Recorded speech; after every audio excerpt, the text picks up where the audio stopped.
YouTube, this is Shirley426, and today we have our last review of the day, the G-Frame New Gundam. Now, this was this is the first G-Frame in line. This was also my first G-Frame that I got. Of course, I started my review with the Unicorn for certain reasons, but yes, this is what basically got me into G-Frames. I was at Gundam base, and they actually had the G-Frame, the new Gundam, displayed like this on an action base, with that black version of the head and body on in front of the action base.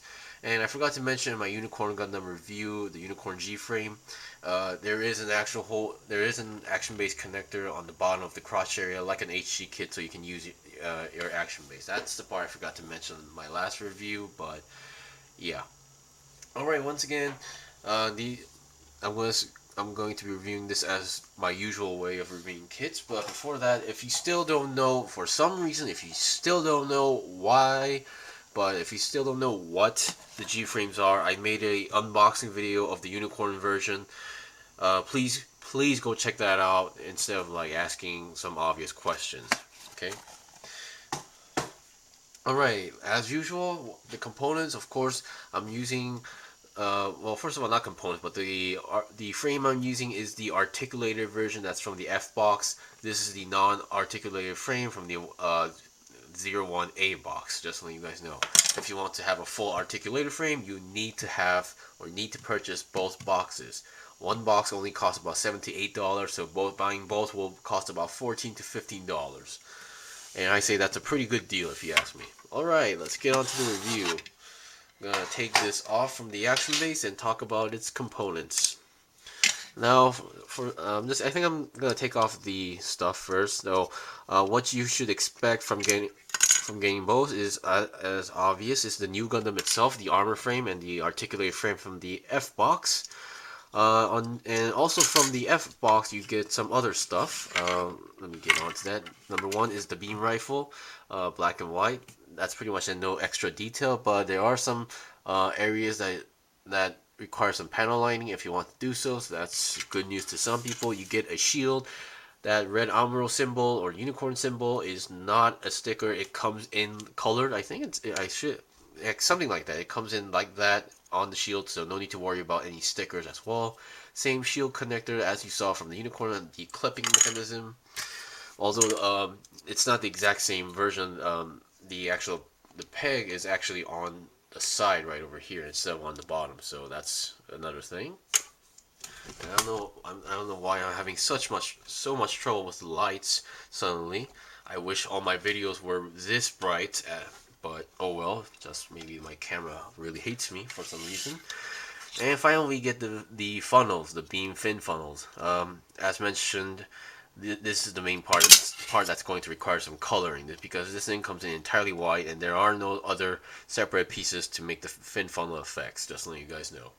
Okay, now let's get on to the articulation as usual. Now, unlike the Unicorn Gundam, I do like this one much more better because, I don't know, maybe it's not missing that much detail, or at least for my standards.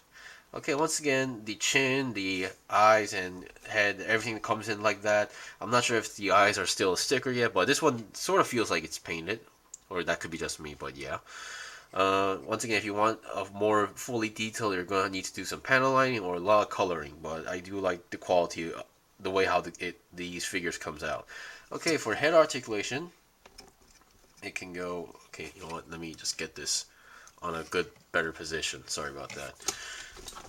I just finished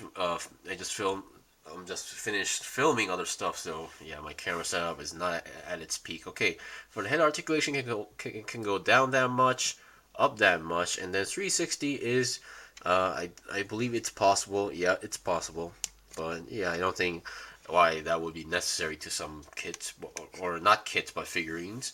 The main body, everything you see, that's all colored. There's no separate pieces, but if you want to make it look better or perfect, you're going to need to color that yourself. And on the shoulder as well, that comes in like that. It's not a sticker. Okay, shoulder articulation, pretty good. I mean, it can go forward and backward. And of course, if you take off the armor, it can move way much more. 90 degrees or a little bit more to the side. And then you have sort of a double joint. Because of the armor, it's kind of hindering, but if you take it off, it will go more than this. And you have your typical 360 twist right over here. And yeah, I see. Once again, the shoulder parts, they actually clip onto the main peg of the arm, so just keep that in mind. And your ball jointed hands, your typical ball jointed hands. Of course, for being the new Gundam, each arm is different. This one has the extra stuff. This one is pretty much empty, but yeah. So that's that. For the body articulation, I believe this one should show a little bit more better than the unicorn, I think. You know what? Never mind. I scratched that part. But there is sort of an ab. There's supposed to be an ab crunch, but because all the stuff armor going on, there is no. It doesn't really look like it has an ab crunch. But it does share the exact same inner frame as the Unicorn Gundam for the G-Frame line.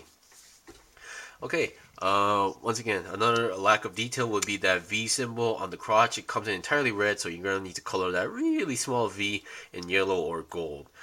Front skirts also comes in separate pieces in ball joint style. Side skirts can move that much. Back skirt does not move. You have a side swivel here, and then it can go to the side 90 degrees and forward 90 degrees, and has a double. Not well, technically the frame does have a double joint, but because of the armor, that's as far as you go. And once again, like the Unicorn Gundam, this thing has this flap going on here, which I'm not really sure if this is normal. Okay, that's that.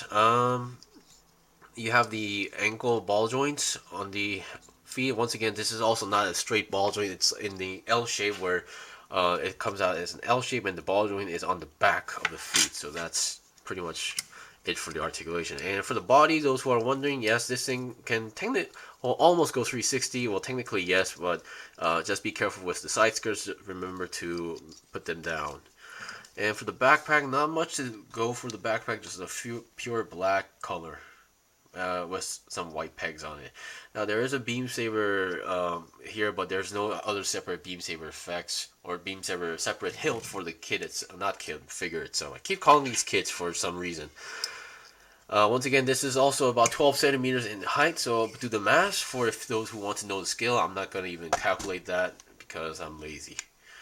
Okay, and that's pretty much it for articulation. Once again, despite being a small figurine, it has a very good amount of articulation, even better articulation than some HD kits than today. I mean, not modern, but if you compare it to the old kits, this thing definitely does have much more articulation. Now, once again, this thing they do still give you the black version of the head and body of the new Gundam, which I'm still not sure what it's for, but it's still, the head does have articulation a little bit, since it's connected to a ball joint.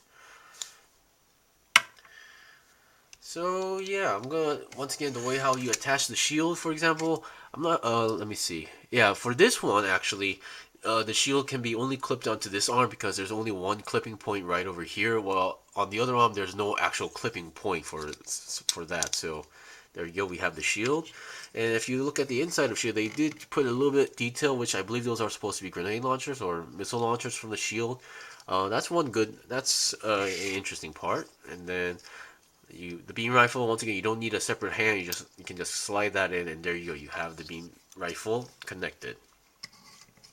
And yeah, compared to the Unicorn, I really like the new Gundam more when it comes to the G-Frame. The only gripe I have is the fact that I was not able to get the Sazabi. Yeah, and you have the fin funnels. This will require a lot of coloring, I will admit that. You can attach to the backpack, and yeah, despite having that backpack, or not backpack, but the fin funnels, the balance is not really hindered that much, which I really, really like that aspect. Well, that's pretty much it for the review of the G-Frame new Gundam. Now, once again, the first volume only has the new Gundam, Sazabi, and Unicorn. Well, the second volume will have the Mudrock, Dom, and Zeta Gundam. So, I'm really hoping for more volumes to come out because I can see a lot of potential, and I would definitely love to see more versions of these as well.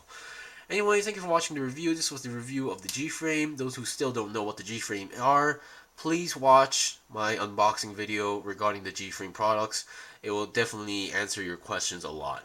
Anyway, thank you for watching. See you guys next time.